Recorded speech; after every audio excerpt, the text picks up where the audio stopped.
Hey friends, it's Mel. Welcome back to my kitchen. Tonight's video is going to bring you two of our very old and best favorite chicken recipes and a brand new to us favorite chicken recipe. I'm also going to show you a salad I've been craving and a little Valentine treat for my sweets around here. So if that sounds good to you, grab you some sweet tea, kick back, relax, and just let me do the cooking tonight.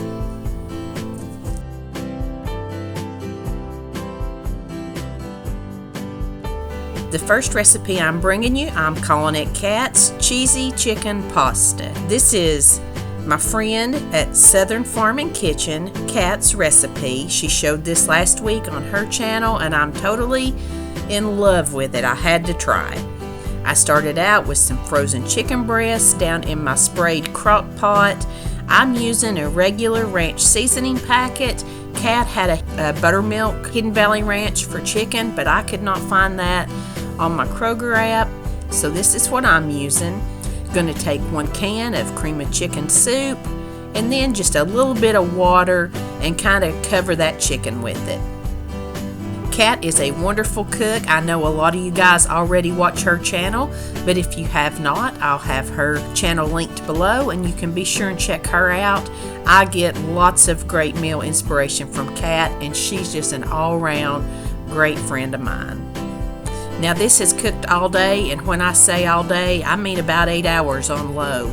I was working today, and I just took my little handy meat chopper and chopped all my chicken up in there. I'm going to throw in a handful of real bacon bits. Then I'm going to add a little shredded cheddar cheese.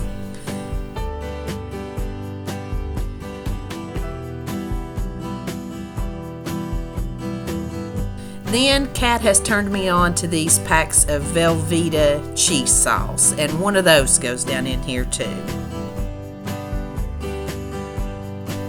Just going to mix all of that together, and then on the stove I have had cooking about half a box of rotini pasta, and then I've drained it off and just put it in here warm and going to mix all that together. I did save a little bit of my pasta water because I noticed my chicken did seem like it was going to need a little extra moisture, having been in there all day. So I added a little bit of that pasta water in, mixed it up a little more. Then you're going to cover it with some more cheese and some more bacon bits, put the lid on it, and finish dinner. And I will have her video linked where you can get all the measurements and see Katt make it. Now on the side, I just made some of this steamable corn in the microwave, and I just follow the instructions, throw it in a bowl with a couple of tablespoons of butter, salt and pepper that, and it's a wonderful side.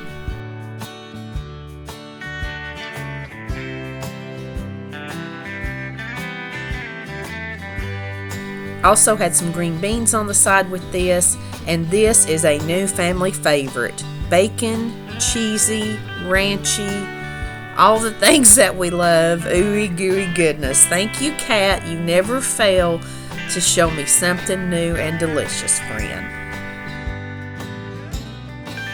Now I'm going to show you a melt in your mouth chicken. This could not be any easier. You start out with a cup of mayonnaise, and you're going to be making a mixture that you're going to spread over your chicken with this. I'm going to throw in about a half a cup of Parmesan. I had shredded, but you can use the kind in the canister. I have used it before too. I'm going to put in a teaspoon of garlic powder.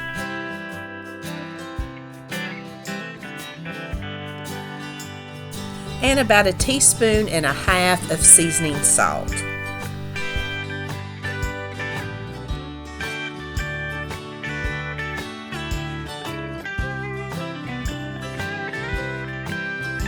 And I also threw in about 1/2 teaspoon of black pepper. Then you're just going to mix all that up and set it aside while you prep your chicken. Now these were regular sized chicken breasts, so I did just trim them up a little, and then I butterflied them just so they would cook quicker and more evenly. And I'm putting those in a sprayed casserole dish.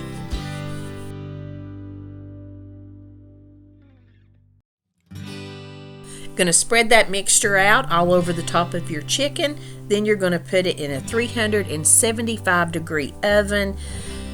I did mine about 30 minutes and checked it, and then I think I probably went 5 or 10 more minutes. You just want to make sure it reaches an internal temperature of 165.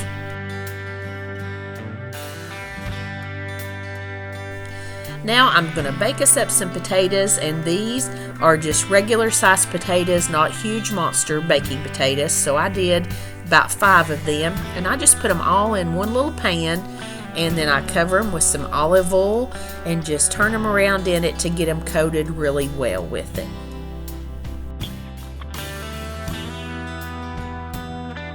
Then I just take some coarse sea salt and sprinkle all over the top of it.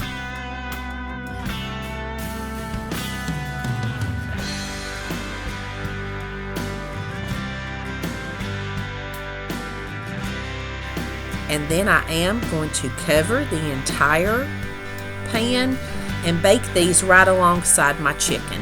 Now, if you ever bake potatoes and they don't get done, you can definitely take them out and finish them in the microwave.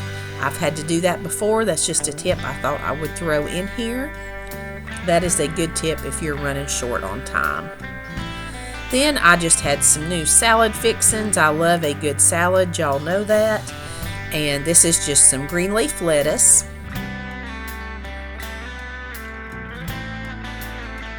And then I like to put a little bit of cheese on it. Added in some bacon bits. I had this little mixture which had dried cranberries and blueberries in it and some almonds.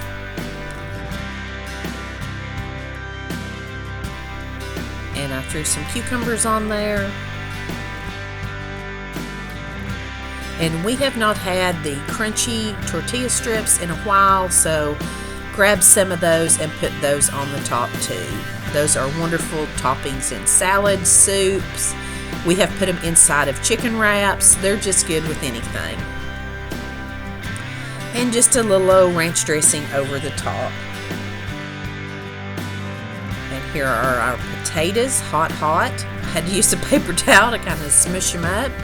And I just threw a little butter and sour cream, some cheese and bacon bits.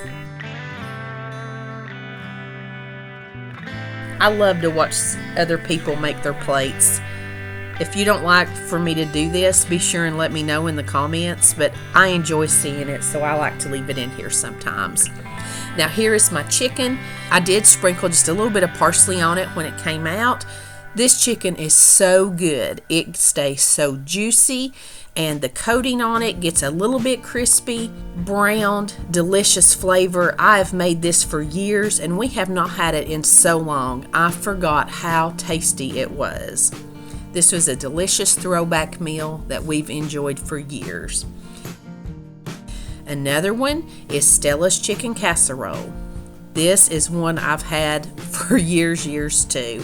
And I'm just actually using a pie plate. I have sprayed it, and I'm using one of the big 12.5 ounce cans of white chunk chicken. If you had cooked chicken breasts in your freezer or you were cooking from fresh, that is delicious too. But on a quick weeknight, you can throw this out. And then I'm taking a little less than a cup of mayonnaise and a can of cream of chicken soup and just a little bit of milk. You're just going to kind of eyeball this and get you a nice mixture together. You don't want it runny, but you want it all mixed together and spreadable.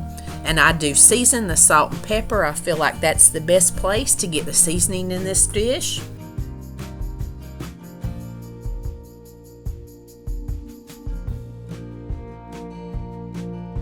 Going to spread that across this chicken. And I may have forgotten to tell you to drain your chicken, but do save the broth that you drain off of it. On top of this, I'm putting a little shredded cheddar cheese, and that is what makes Stella's chicken casserole so yummy.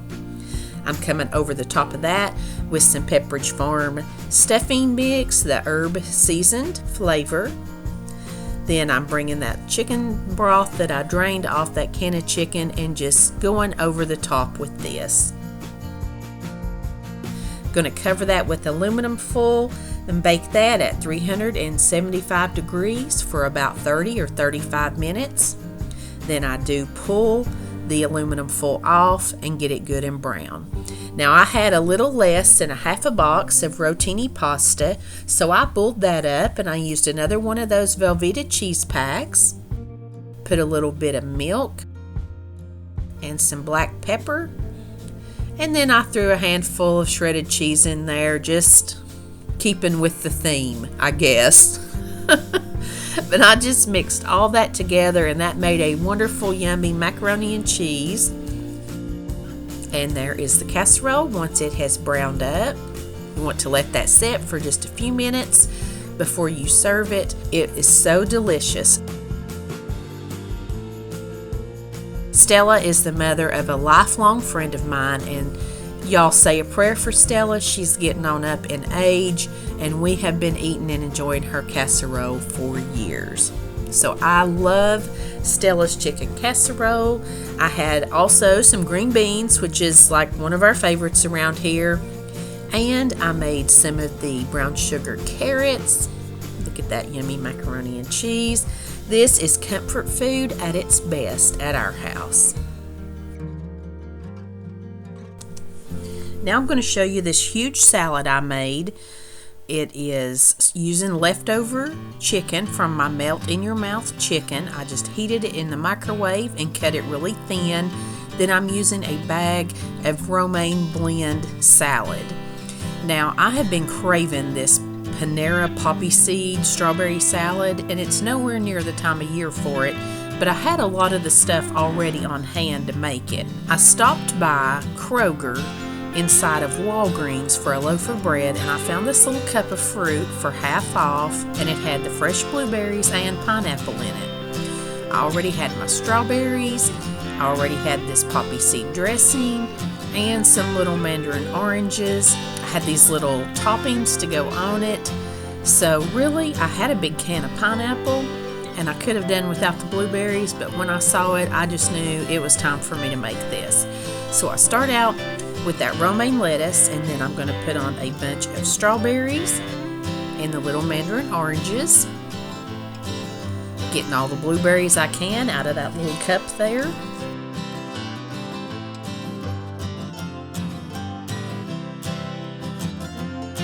Then I'm taking the chunks of pineapple and I am going to cut them up just a little bit smaller. Then I have these toppings that have some dried blueberries and cranberries and some almond slivers. The Panera salad actually uses pecans, but this is what I had. And then here comes my leftover chicken from the other night, and it has had time to cool back down.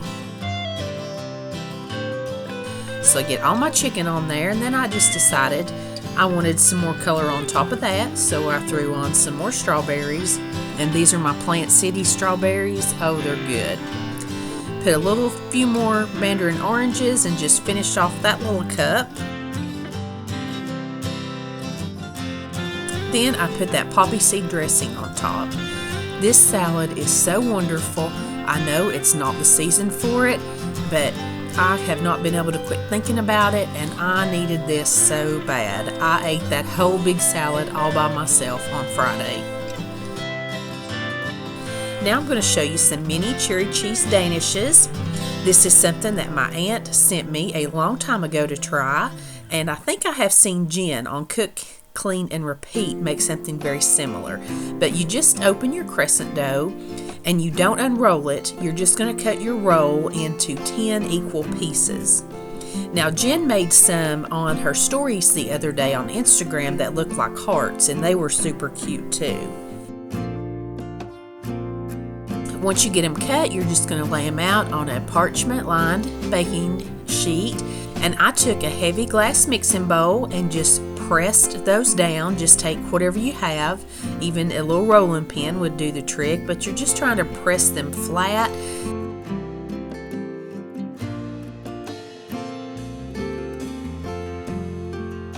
Then you're going to go back inside the center. I just used a little bit of flour on these and took another little measuring cup and tried to make like a little cup and then form a lip around the outside with my fingers.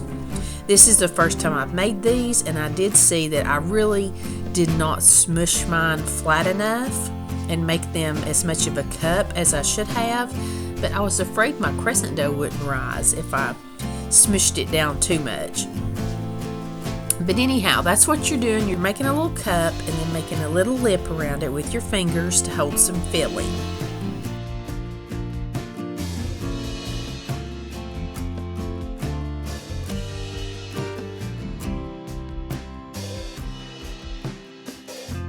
In my mixing cup here, I just put in half a block of softened cream cheese and half a cup of regular granulated sugar, and I'm just going to mix that up really good with my hand mixer. You just drizzle in a little splash of vanilla, and that's all there is to the filling.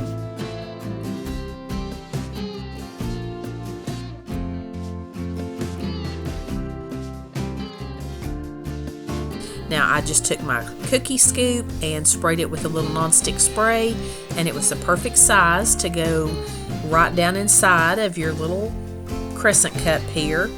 Once you get them all filled, you just sort of take the back of your spoon or your scoop and kind of smush it down a little bit. Now next time I make these, I think I will spread mine out a little bit more. I left it kind of mounded up because I didn't know how it was going to do whenever it started baking up, but you could go flatter with it. Then I had a can of very cherry pie filling, and you're just going to top them with cherries. I started out with about 3 cherries and some of that gooiness on each one. As I got over all of them, I went back and put a little bit of that extra jelly stuff on them. Again, I didn't know how they were going to spread out or anything, but you know I like to overfill everything anyway. I knew it would be just fine, one way or the other. And then you're going to put these in a 350-degree oven for 18 to 20 minutes. And here they are. They did spread out a little. Some of my cherries fell off. That's why I said I would press them down harder next time.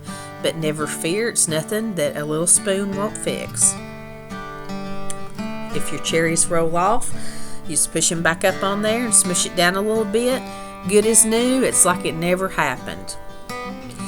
And I did not realize until I was watching this back that I didn't even make a glaze. You can make a little glaze to go over these, you know, with powdered sugar and milk. They didn't need it. These things were so decadent and sweet. They were delicious. They're just as pretty as can be. Perfect for Valentine's Day. I just made them for my family to have this weekend for Valentine's. They were gooey, rich, sweet, and cute. I love them. Now I want to show you what my friend Becky sent in. This is a take on my chocolate eclair and my lemon eclair cakes. And Becky Jenkins sent me this picture and message on Instagram, and she said she made this dessert with the regular vanilla pudding and whipped cream for the filling for the whole cake, and then she split the icing. She did half chocolate, got it melted, and poured it on where it would set up.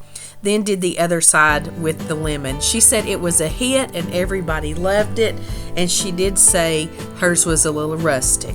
And you know I like my food to look rustic, Becky. I think it's great. I love it when you guys tag me in your food on Instagram. I love to see pictures of it, so if you're not following me there, be sure and do that so you can send me your pictures. Anyway, friends, thank you so much for watching this week. I hope you found something that will inspire you. As always, I never take it for granted that you spend your Sunday nights with me. And until I see you next time, I send you love from my kitchen.